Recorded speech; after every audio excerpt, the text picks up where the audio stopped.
Hello everyone, welcome back to another travel series video. Today we are going to be talking about no other than New York City. Damick and I took a trip over to the East Coast, going to Boston and New York a couple months ago, and I filmed a vlog, so I'll link that down below if you want to see everything that the trip entailed. And I also filmed a travel series video on Boston, which I will also link down below if you're curious about that. But today we are going to be talking about New York. Now, how do I say this without saddening a lot of the people watching this video? I don't really like New York City. There, I said it, I know. But here's the thing. If you love it, or if you are watching this video because you plan on visiting and now you're sad, don't be. It's okay. It wasn't my cup of tea. It doesn't mean that it won't be yours. Obviously, a lot of people love New York. They rave about New York. It's just,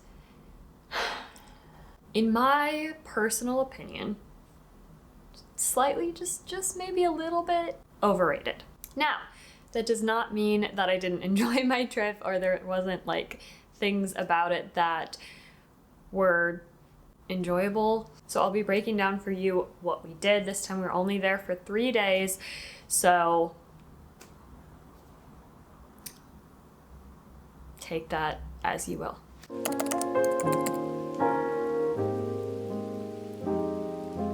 Starting with day one. So first, we did take the Amtrak into the city from Boston, which was honestly lovely. We do have the Amtrak here in Chicago, but it's very expensive. Like, to take it from Chicago to Milwaukee, let's say, which is a small distance compared to Boston to New York. I don't know the exact distance, but it is smaller. It's pretty expensive, and it also, like, isn't necessarily that much better than driving. Where our trip from Boston to New York, I want to say was $50, and again, maybe it was cheaper than that. I probably should have looked at that before filming this video, but you know what? It was worth it. It was a great form of transportation there. That be it did take 4.5 hours about. I think it was actually delayed, so probably about 5.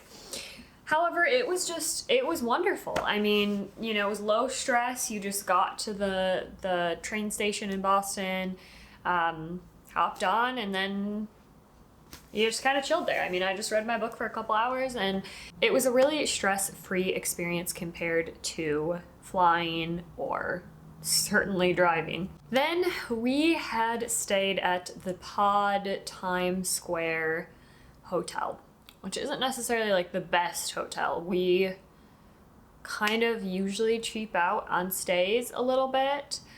It was fine for the purpose that it served, but pretty small room, not much going on for it in general. Also, wasn't super clean, but at the same time, I don't know, like, what do you expect? It's New York. However, they did let us check in early, which is a plus, so we dropped all our stuff off and then headed over to the Smith in Midtown for lunch. This was fine, kind of overpriced, but again, New York. All I got was a Caesar salad, and I told them about my nut allergy, and they put a red flag on it, so that was lovely. Unfortunately, it was very cold and rainy the first day that we were there, but we tried to make the best of it. We still did walk around and explore a bit. We went over to St. Patrick's Cathedral, which was beautiful. And if you watched any of my other videos, I love bookstores. We tried to check out this bookstore that was in the area.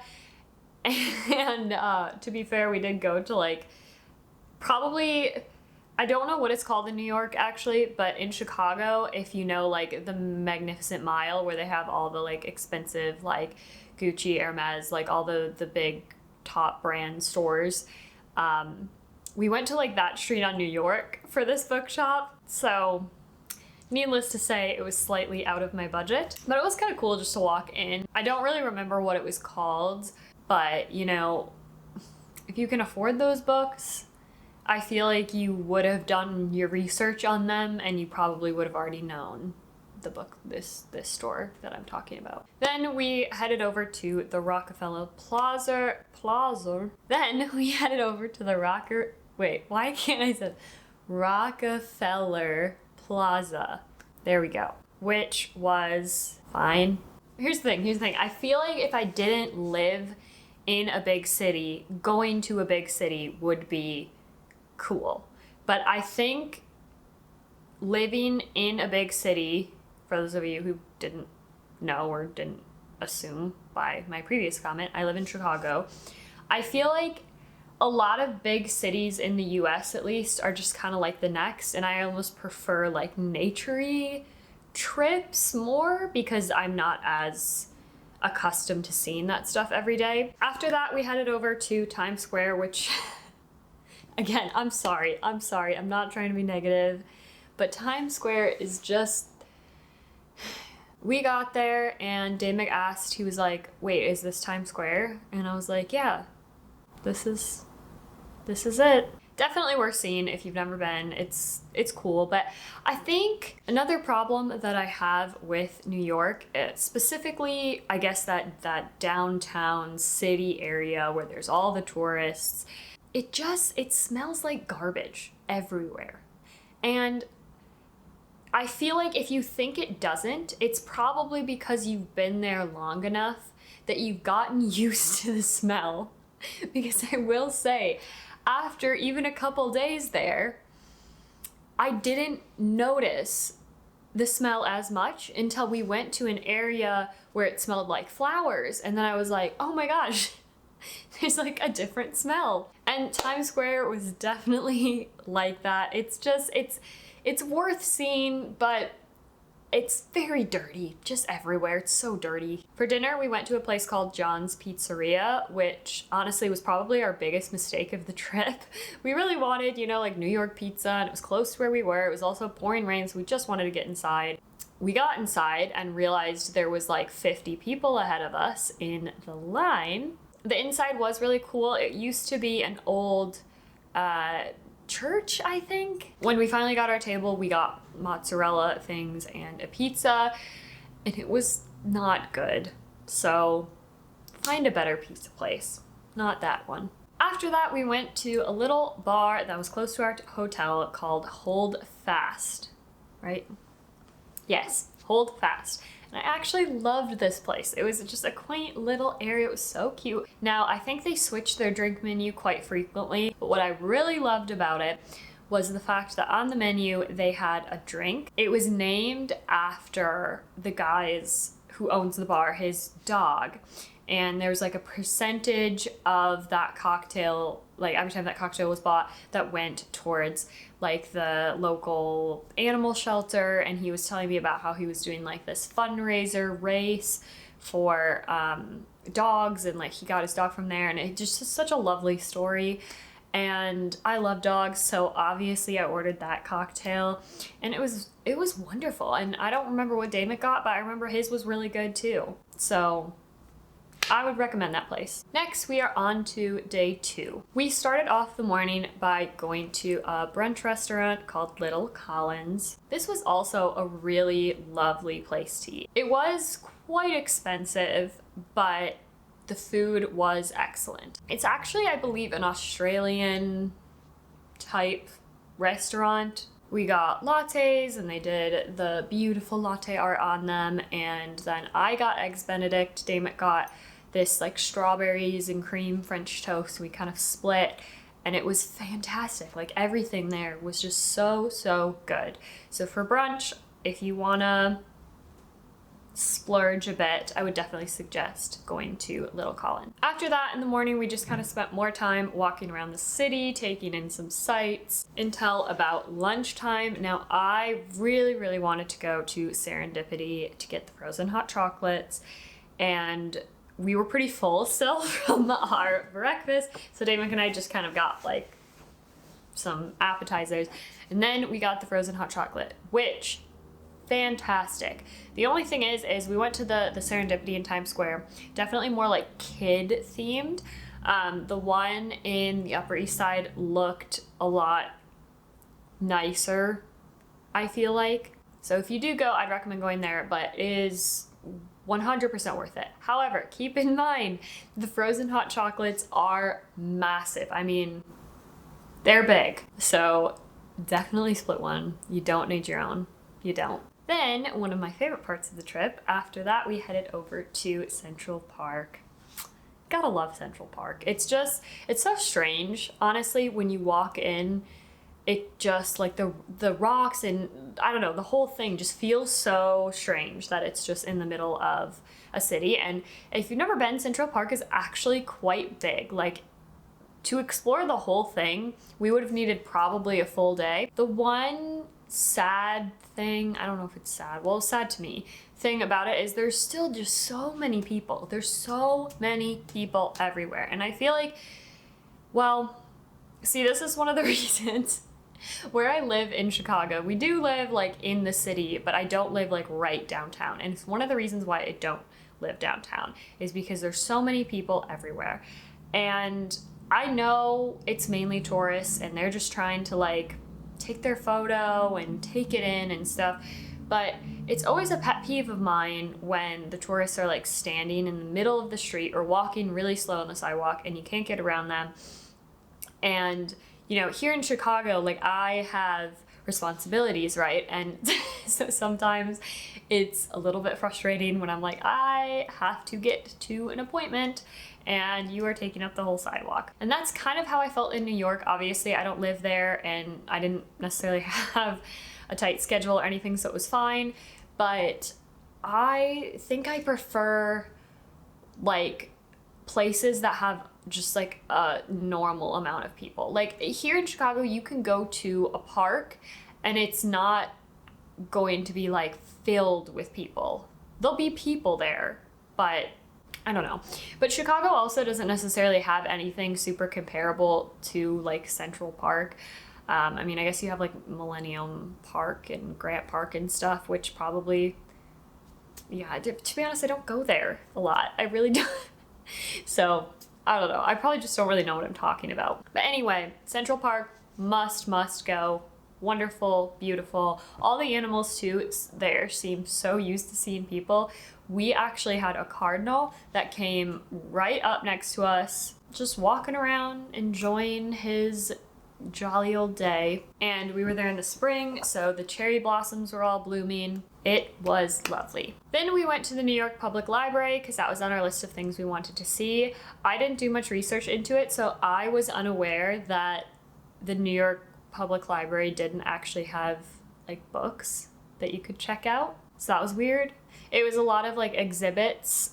We saw like the Winnie the Pooh, the like original Winnie the Pooh characters and a lot of stuff like that, which was definitely cool. And the interior alone is worth seeing. It was beautiful. We have a friend that lives in Connecticut and he was kind enough to take the train to New York City to come see us.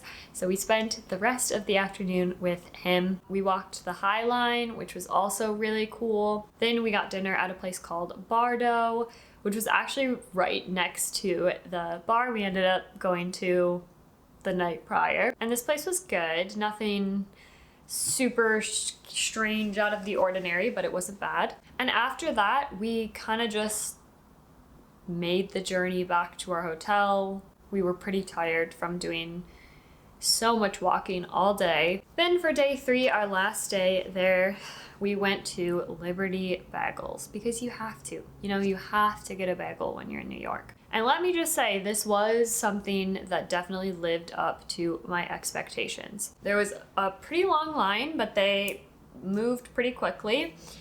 They had so many different types of bagels and all this like homemade cream cheese. Like I didn't even know that there could be that many flavors of cream cheese. And Damick and I split one and it was big. Like I'm so glad we did not get our own because that thing was huge and it came with a good like probably inch of cream cheese in between there. But it was wonderful.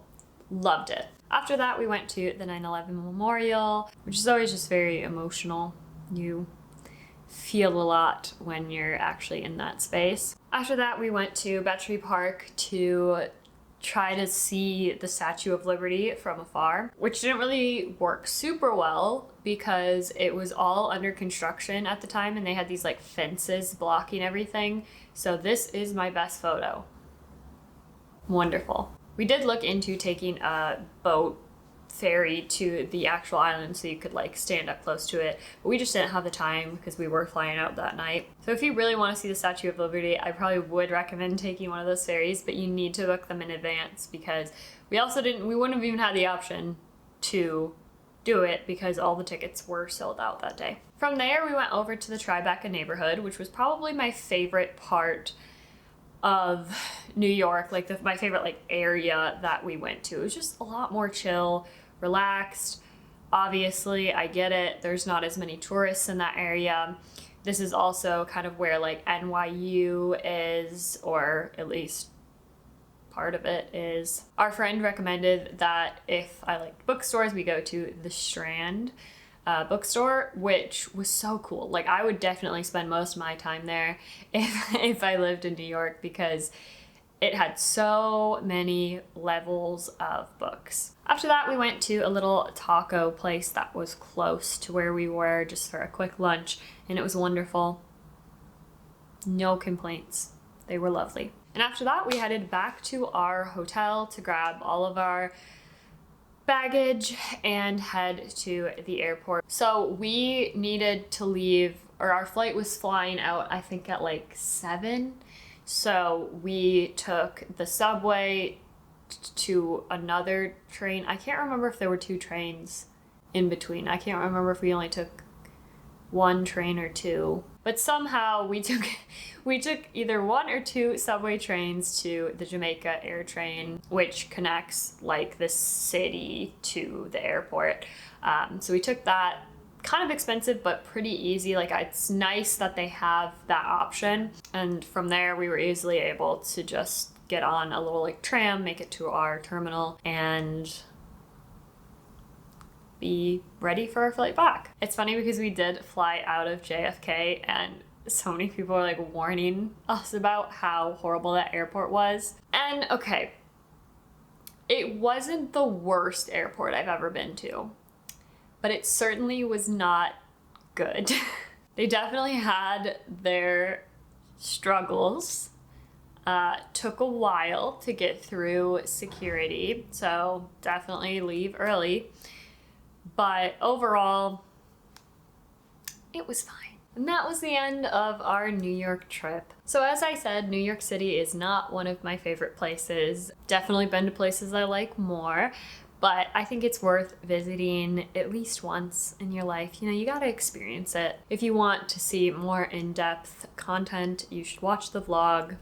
Please give this video a thumbs up and please subscribe to my channel. I will be posting more travel series videos of my experiences and recommendations that I would have for you. Thank you so much for watching, and I'll see you in the next video. Bye.